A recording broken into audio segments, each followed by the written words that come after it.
नमस्कार dear students. Career counsellors India में मैं हूं आपकी career counsellor doctor Anupama Maheshwari. और आज आपसे एक नए करियर के ऊपर बात कर रही हूं जो कि बहुत सारे स्टूडेंट्स का बहुत सपना होता है कि उनको पायलट बनना है।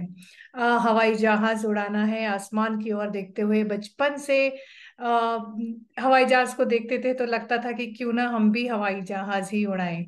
तो ये सपना लेके जो जो भी बॉर्न हुआ है, जो जो भी बड़ा हुआ है, आज उन्हीं लोगों के बारे में डिस्कस करना चाहती हूँ। और जो हमारा टॉपिक है वो यही है कि career as a pilot in India.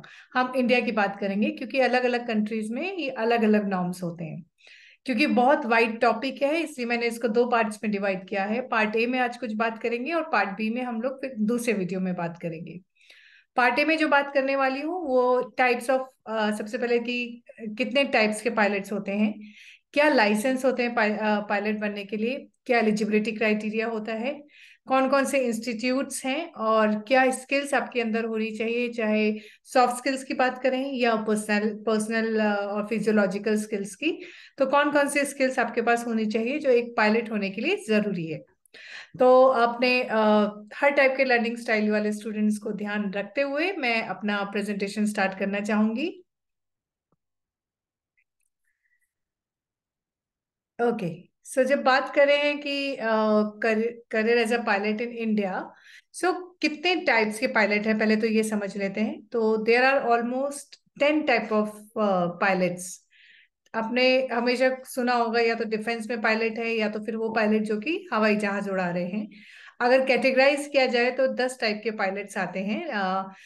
Commercial airline pilot यानी कि जो एयरलाइंस और बिग कमर्शियल एयरक्राफ्ट के लिए काम करते हैं, और या तो वो लोगों को इधर से उधर लेके जाते हैं और या कार्गो को इधर से उधर लेकर जाते हैं। देन अ मिलिट्री पायलट्स जो कि कोई भी मिलिट्री ऑपरेशंस हैं हमारे कंट्री के आर्म सर्विसेज के, वहाँ पे सर्विस करते हैं। और they are also engaged in combat operation, surveillance, transportation, या कोई भी और मिलिट्री का फंक्शन है, कहीं भी कोई जरूरी चीज हो रही है मिलिट्री और डिफेंस से रिलेटेड, तो military pilots. Then a private pilots, ये लोग जो स्मॉल एयरक्राफ्ट को उड़ाते हैं और जनरली अपने एयरक्राफ्ट्स को या किसी कॉरपोरेट पर्सन के या किसी इंडस्ट्रियलिस्ट के क्राफ्ट्स को उड़ाते हैं, या हमारे मिनिस्ट्रीज के कुछ लोगों के लिए जो प्राइवेट पायलट्स उड़ाते हैं, प्राइवेट प्लेन्स उड़ाते हैं, उनको प्राइवेट पायलट्स कहते हैं। और इसके लिए एक अलग ही लाइसेंस लगता है जिसके बारे में मैं आपसे आगे बात करने वाली हूँ। देन आर हेलीकॉप्टर्स पायलट्स, ये लोग ट्रेन होते हैं हेलीकॉप्टर उड़ाने के लिए। और ये भी बहुत सारे सेक्टर्स में काम करते हैं, जैसे कि एयर एयर एम्बुलेंसेस के तौर पे, सर्च एंड रेस्क्यू ऑपरेशंस के लिए, लॉ एनफोर्समेंट्स के लिए, या टूर पायलट्स के लिए। कहीं भी आपने आप देखा होगा कोई भी विपदा आती है, कोई भी डिजास्टर होता है, तो हेलीकॉप्टर्स वहां पे फटाफट से पहुंचते हैं सबसे पहले। या कभी बहुत सारे पिलग्रिमेज हैं जहाँ पे कि जो बहुत हाइट्स पे हैं, तो वहां के लिए भी अभी एक नई ये सेवा काफी सालों से तो शुरू कर दी गई है, और जिसमें कि हेलीकॉप्टर से आप वो उस पिलग्रिमेज को, उस जगह को विजिट कर सकते हैं। तो helicopter pilots. Then airline transport pilots, ATP जिनको हम बोलते हैं, ये जनरली इनको भी एडवांस लेवल सर्टिफिकेशन और ट्रेनिंग लेनी पड़ती है, और ये बड़े एयरक्राफ्ट लेकर उड़ते हैं एक प्लेस से दूसरे प्लेस तक। और इनके कैप्टन्स को फर्स्ट ऑफिसर ऑफिसर्स कहा जाता है। यानी एयरलाइन ट्रांसपोर्ट पायलट्स बहुत बड़े वाले एयरक्राफ्ट्स को ये लोग उड़ाते हैं। Then cargo pilots, cargo pilots generally aviation industry में प्रोडक्ट को एक जगह से दूसरी जगह ले जाने का काम करते हैं, या कार्गो का काम करते हैं। और ये भी बिगर एयरलाइन कार्गो बिजनेस में हो सकता है, यानी कि जहाँ पे भी वन ट्रांसपोर्टेशन हो रहा है सामान का एक जगह से दूसरी जगह, चाहे वो कोरियर की फॉर्म में हो या जिस भी फॉर्म में हो, तो कार्गो पायलट्स के द्वारा एक सामान दूसरे सामान तक, दूसरी जगह तक जाता है।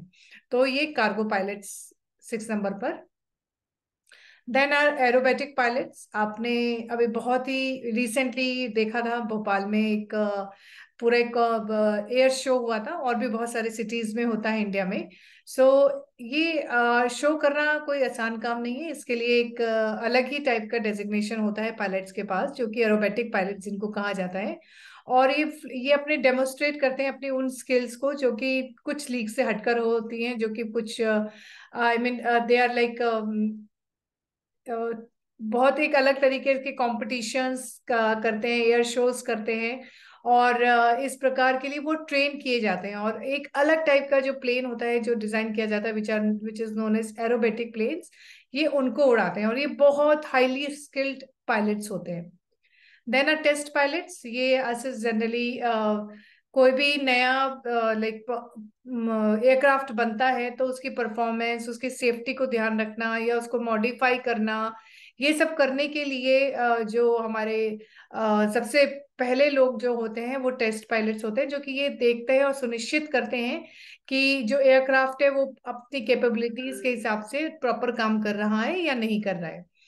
देन आर एग्रीकल्चर पायलट्स, यानी कि वो पायलट जो कि क्रॉप डस्टर्स या एग्रीकल्चर पायलट उनको हम कहते हैं, जो कि एयरक्राफ्ट से जनरली स्प्रे करते हैं बड़ी बड़ी फील्ड्स में। एग्रीकल्चर की बहुत बड़ी फील्ड्स होते हैं जहाँ पे कि फर्टिलाइजर, इंसेक्टिसाइड्स, हर्बिसाइड्स, ये सब स्प्रे करना पड़ता है, जिससे कि जो हमारी क्रॉप्स हैं वो अच्छी रहें, विच इज नॉट पॉसिबल कि एक ह्यूमन बीइंग सिर्फ किसी गाड़ी में घूम के ये सब कर सके, और बल्कि ये एग्रीकल्चर पायलट्स के द्वारा किया जाता है। तो ये बहुत बड़ी बड़ी लैंड्स पे, बहुत बड़ी बड़ी फील्ड्स, एग्रीकल्चर फील्ड्स के ऊपर ये काम एग्रीकल्चर पायलट्स का रहता है। देन सी प्लेन पायलट्स, या जनरली जो pilots can take off and land on water, ये are again very specialise field है।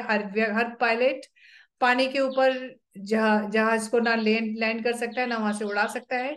और ये लोग एक सेपरेट कैटेगरी के लोग होते हैं, और ये ऑल्सो ट्रांसपोर्टेशन हो, चाहे साइट सीइंग करने के लिए हो या और किसी और सर्विसेज के लिए हो, जो जहाँ पे कि लेक्स हैं, रिवर्स हैं, कोस्टल रीजन है, वहां का टूरिज्म के साथ भी ये लोग काम करते हैं। और बाकी और अलग अलग डिपार्टमेंट के साथ भी सी प्लेन पायलट्स काम करते हैं। तो ये तो हुआ हमारे 10 टाइप के जो पायलट्स होते हैं हमारे इंडिया में, उनके बारे में जानकारी। बहुत लोगों को आई एम वेरी श्योर ये जानकारी नहीं मालूम होगी। अब हम बात करते हैं कि पायलट बनने के तरीका क्या है, यानी कौन सा लाइसेंस आपको पायलट बनने के लिए लेना पड़ेगा, बिकॉज पायलट बनना is not easy thing, it is a very difficult thing, और उसके लिए स्पेशलाइज लाइसेंस होते हैं। तो कौन कौन से वो लाइसेंस होते हैं जिसके द्वारा आप बन सकते हैं? तो there are 4 types of licence. सबसे पहले जो स्टार्ट होता है that is student pilot licence. ये फर्स्ट स्टेज है किसी भी पायलट ट्रेनर की, और जिससे कि वो किसी सुपरवाइजर के अंदर प्लेन उड़ाना सीखते हैं। हर एक ही 2 सुपरवाइजर के अंदर प्लेन उड़ाना सीखते हैं, लेकिन इनको बहुत सारे फ्लाइंग आवर्स नहीं करने होते हैं, इनको कुछ लिमिटेड फ्लाइंग आवर्स करने होते हैं, और वो अपने लिए अपना प्लेन उड़ा सकते हैं। उनको इतना सिखाया जाता है कि दे कैन लाइक अपने लिए वो सीख सकें और अपने लिए वो अपना प्लेन उड़ा सकें। जैसे कि अदरवाइज भी कमर्शियल लाइसेंस अलग होते हैं और ड्राइविंग लाइसेंस नॉर्मल वाले अलग होते हैं। ड्राइविंग लाइसेंस से आप बड़े बड़े क्राफ्ट्स नहीं उड़ा सकते हैं, आप सिर्फ अपने लिए उनको उड़ा सकते, अपने सॉरी, जो मैं बात कर रही हूँ कि जो ड्राइविंग लाइसेंस होते हैं वो सिर्फ आप अपने पर्सनल यूज के लिए यूज करते हैं। लेकिन अगर आपको कोई कमर्शियल व्हीकल उड़ाना होता है तो उसके लिए या कमर्शियल व्हीकल चलाना होता है तो उसके लिए आपको अलग से कमर्शियल ड्राइवर का लाइसेंस लेना पड़ता है। इसी तरीके से इधर भी पायलट इंडस्ट्री में भी पायलट लाइसेंस कुछ अपने पर्सनल यूज के लिए होते हैं और कुछ कमर्शियल यूज के लिए होते हैं और कुछ डिफेंस के यूज के लिए होते हैं। तो उन सबके सर्टिफिकेट्स अलग अलग हो जाते हैं। तो स्टूडेंट पायलट लाइसेंस जो हम पर्सनल अपने यूज के लिए कर रहे हैं। Then is private pilot licence. SPL के बाद आप प्राइवेट पायलट लाइसेंस ले सकते हैं, और जहाँ पे कि आप या तो पर्सनल या रिक्रिएशनल बेसिस के पे पायलट को उड़ा सकते हैं, या फिर वो सिंगल इंजन वाले एयरक्राफ्ट को उड़ा सकते हैं। 4-5 लोगों को के क्रू को लेके एक जगह से दूसरी जगह तक वो फ्लाई कर सकते हैं। So these are private pilot licence जो कि जनरली प्राइवेट प्लेन्स को उड़ाते हैं। Then are commercial pilot licence, ये वो लोग होते हैं जो कि कमर्शियल फ्लाइट्स को लेके जाते हैं from one place to another. और ये जो सीपीएल होल्डर्स होते हैं यानी कमर्शियल पायलट लाइसेंस होल्डर होते हैं, वो एविएशन इंडस्ट्री में अलग अलग पोस्ट्स पर काम करते हैं और अलग अलग पोजीशंस पर काम करते हैं, और उनके लिए अलग अलग डिपार्टमेंट भी रहते हैं वर्किंग करने के लिए। चाहे वो फ्लाइट्स को वन प्लेस चार्टर फ्लाइट्स लेके जा रहे हैं, चाहे वो कमर्शियल फ्लाइट्स लेकर जा रहे हैं, चाहे वो एरियल फोटोग्राफी में काम करते हैं या फ्लाइट टीचिंग वाले उसमें काम करते हैं। तो अगर आपको इन सब प्रोफेशन में पायलट के काम करना है तो आपके पास जो लाइसेंस होना चाहिए वो कमर्शियल पायलट लाइसेंस होना चाहिए। Then comes airline transport pilot licence, या ये सबसे हाईएस्ट डिग्री है पायलट क्वालिफिकेशंस की, और किसी भी एविएशन इंडस्ट्री में। और ये लोग वो हैं जो कि लार्ज कमर्शियल एयरक्राफ्ट्स को उड़ा सकते हैं, और people in pilot in command के तौर पर इनको हम लोग जानते हैं, इनको डिग्री दी जाती है। और ये एयरलाइन ट्रांसपोर्ट पायलट लाइसेंस लेने के लिए एक बहुत ज्यादा फ्लाइंग आवर्स जब ये गुजार लेते हैं उसके बाद इन लोगों को ये पायलट का लाइसेंस मिलता है। तो ये 4 प्रकार के हमारे लाइसेंस हो गए हैं, जो कि इसमें हमने डिफेंस वाला नहीं अभी बात करी है। These are only which we are using for our purpose, या हम कमर्शियल पर्पस के लिए यूज कर रहे हैं। अब बहुत इंपॉर्टेंट बात आ जाती है कि क्या स्किल्स होनी चाहिए एक पायलट के पास। सो यूं तो सॉफ्ट स्किल्स सभी जगह बहुत जरूरी है, हर हर करियर के लिए बहुत इंपॉर्टेंट होती है। लेकिन अगर हम बात करें स्पेशली कि पायलट्स के लिए, तो कम्युनिकेशन स्किल्स, क्योंकि उनको लिखना और बोलना बहुत पड़ता है। तो और बहुत साफ शब्दों में उनको एक अपनी जो मैसेज होते हैं वो कन्वे करने होते हैं, या मैसेजेस को समझना होता है। इसलिए इनकी कम्युनिकेशन स्किल्स बहुत स्ट्रांग होनी चाहिए। वो उनको पूरे टाइम एंगेज रहते हैं, वो एयर ट्रैफिक कंट्रोलर्स के साथ, क्रू मेंबर्स के साथ, पैसेंजर्स के साथ। तो यहाँ पे कोई भी किसी भी प्रकार का गलत मैसेज एक पॉइंट से दूसरे पॉइंट ना कन्वे हो, ये बात उन लोगों को बहुत ध्यान में रखनी पड़ती है। इसीलिए इन लोगों का कम्युनिकेशन स्किल्स बहुत स्ट्रांग माना जाता है। देन सिचुएशनल अवेयरनेस, यानी कि ये पायलट्स को जनरली ये कहा और सिखाया जाता है कि वो अपने चारों तरफ की सिचुएशंस के साथ अवेयर हो सकें और उनके साथ कनेक्ट कर सकें, अपनी सराउंडिंग्स के साथ कनेक्ट कर सकें, अपने एयरक्राफ्ट सिस्टम्स के साथ कनेक्ट कर सकें, इंस्ट्रूमेंट्स के साथ कनेक्ट कर सकें, और जो बाहर का वेदर है उसके साथ भी कनेक्ट कर सकें। इसलिए कनेक्शन के साथ साथ उनको ये अवेयरनेस होनी चाहिए कि ये चारों चीजें, ये सारी चीजें जो उनकी सराउंडिंग्स में हैं वो अब बिल्कुल सही है। अगर वो सब डिस्टर्ब हुई हैं तो उनको कैसे डिसीजंस लेने होंगे उस समय अपनी फ्लाइट्स को सेफली रन करने के लिए और लैंड करने के लिए। Problem solving skills, definitely it is a big communication, it is a big skill needed by the pilots, क्योंकि बहुत बार बहुत टफ सिचुएशंस इन लोगों के सामने आ जाती हैं, बहुत सारी इमरजेंसीज आ जाती हैं फ्लाइट्स के समय। ऐसी परिस्थिति में इनकी सोचने समझने की शक्ति पूरी तरीके से जागरूक रहे, पूरी तरीके से काम कर सके, और पूरी वो ढंग से सोच सकें, समझ सकें और सही निर्णय ले सकें। ये तभी पॉसिबल है अगर हमारे पायलट की प्रॉब्लम सॉल्विंग स्किल्स स्ट्रांग होंगी। ये कुछ स्किल्स हमारे अंदर होती हैं और बाकी हमें हमारे ट्रेनिंग के दौरान सिखाई भी जाती हैं। Decision making, definitely, because pilots को बहुत स्ट्रांग डिसीजंस लेने होते हैं, बहुत स्विफ्टली लेने होते हैं। तो ये समझ के कि क्या ये एक डिसीजन लेने से क्या गलत हो सकता है और क्या सही हो सकता है, और फिर क्या बेस्ट होना चाहिए, क्या राइट होना चाहिए। तो जिससे कि उनका एयरप्लेन और उनके पैसेंजर्स इंटैक्ट, सुरक्षित रह सकें विदाउट किसी प्रॉब्लम के। तो इसलिए डिसीजन मेकिंग पायलट्स के लिए बहुत स्ट्रांग स्किल्स में आ जाती है।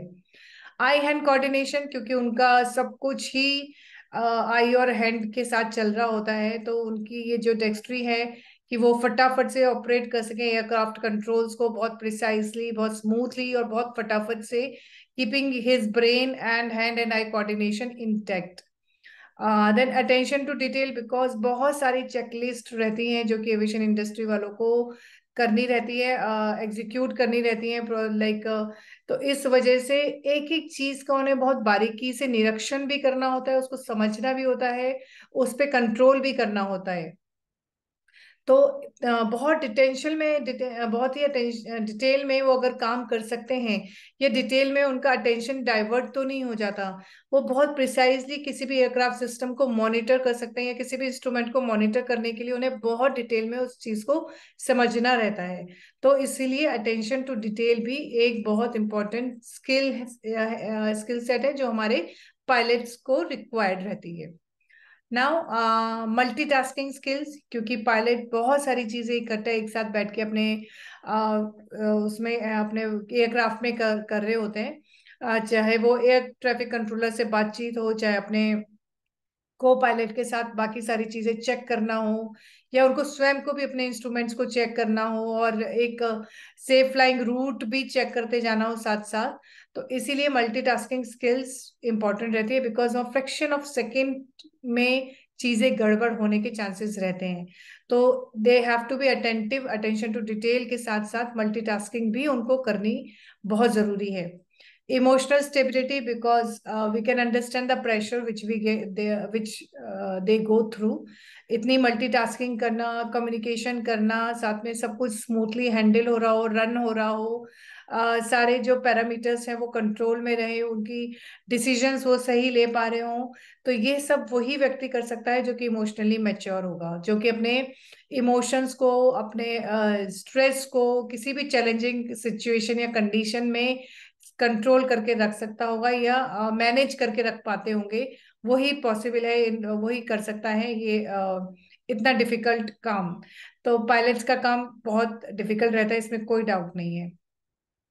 इसलिए इन लोगों को इस प्रकार का प्रेशर हैंडल करना, फोकस रहना और सेंसिबल जजमेंट्स लेना बहुत जरूरी रहता है, और वो तभी पॉसिबल है जबकि हम हमारा विवेक, हमारा जो समझ, उसको ढंग से इस्तेमाल कर पा रहे हो।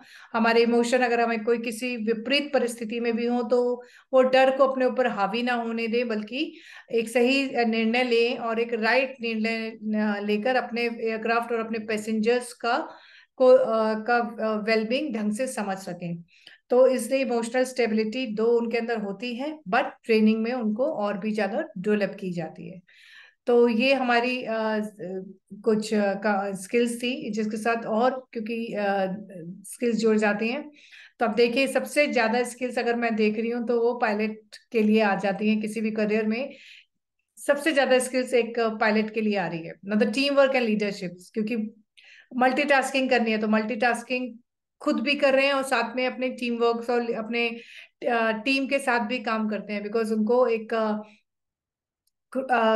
अपने को पायलट के साथ काम करना है, एयरक्राफ्ट के बाकी और लोगों के साथ काम करना है, ग्राउंड वर्कर्स के साथ काम करना है, उनको एयर ट्रैफिक कंट्रोलर्स के साथ बात करनी है, उनको पैसेंजर्स के साथ भी अपना कम्युनिकेशन ओपन रखना है। तो वो तभी पॉसिबल है जबकि वो टीम वर्क और लीडरशिप अच्छे से कर पा रहे हो।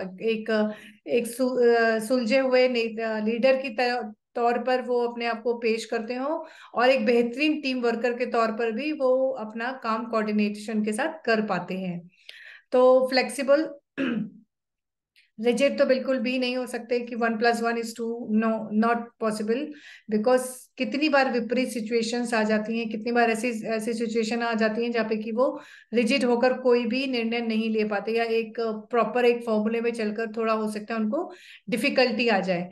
तो कितनी बार उनके जो रिएक्शंस हैं या उनके जो रिस्पॉन्सेज हैं, वो जैसा चैलेंज उनके ऊपर आता है उसके हिसाब से उनको डिसीजंस लेने पड़ते हैं, चाहे वो वेदर से कंडीशन हो या कोई भी और चैलेंजिंग इवेंट अगर उनके सामने आ जाता है, तो उसको उनको उसके हिसाब से निर्णय लेना होता है। तो वहाँ उनका एटीट्यूड फ्लेक्सिबल होना चाहिए, तभी वो एक बेहतरीन पायलट और एक बेहतरीन लीडर्स बन सकते हैं। और कोई भी नए टूल्स, टेक्निक्स, मेथोडोलॉजी, टेक्नोलॉजी जो भी आती है एयरक्राफ्ट इंडस्ट्री में, उनको उसके साथ अपडेटेड रहना पड़ता है। They have to keep themselves updated, upgraded with each and everything जो कि नहीं हो रही है एक एयरप्लेन के अंदर। और उसके लिए उनको ट्रेनिंग्स, शॉर्ट ट्रेनिंग्स और रिफ्रेशमेंट कोर्सेज वगैरह भी टाइमली लेने चाहिए, और वो लेते हैं। तो ये हमारी स्किल्स हो जाती हैं। और now coming to the educational qualification जो जनरली रहती है पायलट बनने के लिए, इट इज कंपल्सरी कि आपके पास पीसीएम हो एज अ सब्जेक्ट, और आफ्टर लाइक 12th में आप पीसीएम पढ़ें। और बाई चांस आपने 10th में या 12th में पीसीएम नहीं पढ़ा है और आप पायलट बनना चाहते हैं, तो आप national institute of open schooling NIOS के साथ भी जाकर कॉरेस्पॉन्डेंसली पीसीएम के सब्जेक्ट्स पढ़ सकते हैं। तो अगर बाई चांस किसी ने अभी पीसीएम नहीं दिया 12th में, बट उसको लगता है कि उसको पायलट बनना चाहिए, तो एनआईओएस से ओपन स्कूल से जाके आप 1 साल का दोबारा से 12th रिपीट करें, और फिर आप एज इस सब्जेक्ट में आ सकते हैं, और फिर पायलट के लिए आप अपने आप को रेडी कर सकते हैं। मिनिमम एज अगर मैं बात करूं तो क्या है, the minimum age to commence flying training is 17 years old, और कमर्शियल पायलट लाइसेंस जो है 18 साल के बाद मिल सकता है। Medical fitness is very important, क्योंकि जो कैंडिडेट्स हैं उनको directorate general of civil aviation के हिसाब से उनके उनके जो पैरामीटर्स हैं, जो उनके मेडिकल फिटनेस का क्राइटेरिया उसमें उनको आना चाहिए। सो उसके लिए एक मेडिकल फिटनेस का एग्जाम देना पड़ता है, एक एविएशन एग्जाम देना पड़ता है, जिसके बाद वो अगर वो उसमें क्लियर कर पाते हैं तभी वो इस इंडस्ट्री में वर्क कर सकते हैं। देन एक पायलट एप्टीट्यूड एग्जाम देना पड़ता है, जो कि फ्लाइंग ट्रेनिंग स्कूल में होता है, और पायलट एप्टीट्यूड एग्जाम से ये समझ में आता है कि whether the person has that aptitude और नॉट, कि वो एक पायलट बन सकता है या नहीं, यानी वो स्किल सेट वो लेके बॉर्न हुए हैं या नहीं, जो कि एक पायलट बनने के लिए जरूरी है। इसमें cognitive ability, special awareness, hand and eye coordination, multitasking, decision making skills, ये सारी स्किल्स चेक की जाती हैं। देन एक इंग्लिश लैंग्वेज प्रोफिशिएंसी एग्जाम होता है, जो कि बहुत इंपॉर्टेंट है हमारे पायलट को क्लियर करने के लिए। ये इंटरनेशनल लेवल का एग्जाम रहता है, इंटरनेशनल सिविल एविएशन ऑर्गेनाइजेशन का, और वैसे तो ये 6th लेवल का एग्जाम है, लेकिन इंडिया में पायलट बनने के लिए इसके 4th लेवल हमको क्लियर करने रहते हैं। जब आप ये सक्सेसफुल कंप्लीट कर लेते हैं आपके फ्लाइंग कोर्सेज, तो उसके बाद directorate general of civil aviation जो है आपको कुछ थ्योरेटिकल एग्जाम्स में भी बैठाते हैं, which is air navigation, aviation metrology, air regulation, technical general, technical specific. तो ये कुछ एग्जाम्स थ्योरी के भी इन लोगों को कंप्लीट करने होते हैं। देन रेडियो टेलीफोनिक एग्जाम, क्योंकि पूरा रेडियो कम्युनिकेशन के ऊपर इन लोगों का वर्क रहता है, तो इस वजह से रेडियो टेलीफोनिक एग्जाम भी इन लोगों को क्लियर करना रहता है, which is again government of India के द्वारा, मिनिस्ट्री ऑफ टेलीकम्युनिकेशन के द्वारा किया जाता है 6 टाइम्स एक ईयर में। देन फाइनेंशियल कैपेबिलिटी की अगर बात करूं तो ये बहुत ही एक्सपेंसिव कोर्स है। अगर आप इसको कमर्शियल पायलट लाइसेंस के तौर पे कर रहे हैं, प्राइवेट पायलट पायलट के तौर पे कर रहे हैं, बट अगर आप डिफेंस से करना चाहते हैं तो एक वो अलग क्राइटेरिया हो जाता है, लेकिन otherwise this is very very very highly, like इसका जो फीस स्ट्रक्चर है दैट इज वेरी हाई। अब फिजिकल जो एलिमेंट्स है एक पायलट बनने के लिए, तो मेल की क्या हाइट होनी चाहिए, लाइक हाइट 163.5 सेंटीमीटर, विजन 6/6 या 6/9, देन लेग की length 99 centimetre to 120 centimetres, thigh की length 64 centimetres, and sitting height 81.5 centimetre to 96 centimetres. Whereas female की भी सब कुछ सिमिलर है, जस्ट जो उनकी हाइट है बस वहां थोड़ी सी वो कम है, दैट इज 162.5 सेंटीमीटर, वेरएस जो बॉयज के लिए that is 163.5 centimetre. Rest everything is same for boys and girls. Leading institute अगर हम बात करें तो सबसे जो इम्पोर्टेंट है दैट इज इंदिरा गांधी राष्ट्रीय उड़ान अकेडमी, रायबरेली में। Then comes Rajiv Gandhi academy of aviation and technology, that is in Kerala. Then national flying training institute which is go India. Then Bombay flying club Mumbai में। Then Ahmedabad aviation and aeronautics Ahmedabad में। मध्य प्रदेश फ्लाइंग क्लब इंदौर में। CI Oxford aviation academy Gondia में। Then IndiGo cadet training programme Hamilton New Zealand and Hyderabad India में। तो ये कुछ जगह कुछ लीडिंग इंस्टीट्यूट है जहां से कि आप इस सीपीएल और इनकी पढ़ाई कर सकते हैं, क्योंकि अभी आज जो हम लोग बात कर रहे हैं वो बेसिकली कमर्शियल पायलट्स के ऊपर बात कर रहे हैं जो कि प्राइवेट है। We are not talking about the defence criteria today. So ये पार्ट ए में मैंने आपसे इतनी बातें शेयर करी हैं, और पार्ट बी में मैं और कुछ स्पेशली डिफेंस में कैसे आप पायलट बनेंगे उसके बारे में डिस्कस करूंगी। तो तब तक के लिए आप लोगों को ये बताना चाहती हूँ कि करियर काउंसल्स इंडिया हमारा फोरम है, हमारे ये मोबाइल नंबर है जो आपके पास स्क्रीन में आपके सामने है। आप चाहें तो हमें मेल भी लिख सकते हैं, और हमको फॉलो कीजिए और करियर ऑप्शंस के बारे में जानकारी लेने के लिए। और with this note I want to say thanks to all of you, thank you so much. Part two में कुछ पायलट के बारे में बहुत कुछ अभी रह गया है, उस उन सब चीजों को हम टच करेंगे, कमर्शियल पायलट्स को, डिफेंस में पायलट्स को, इन सब चीजों को हम टच करेंगे और इनके बारे में मैं आपको और अपडेटेड और अपग्रेडेड इंफॉर्मेशन प्रोवाइड कराऊंगी। इस नोट के साथ थैंक यू सो मच। जय हिंद।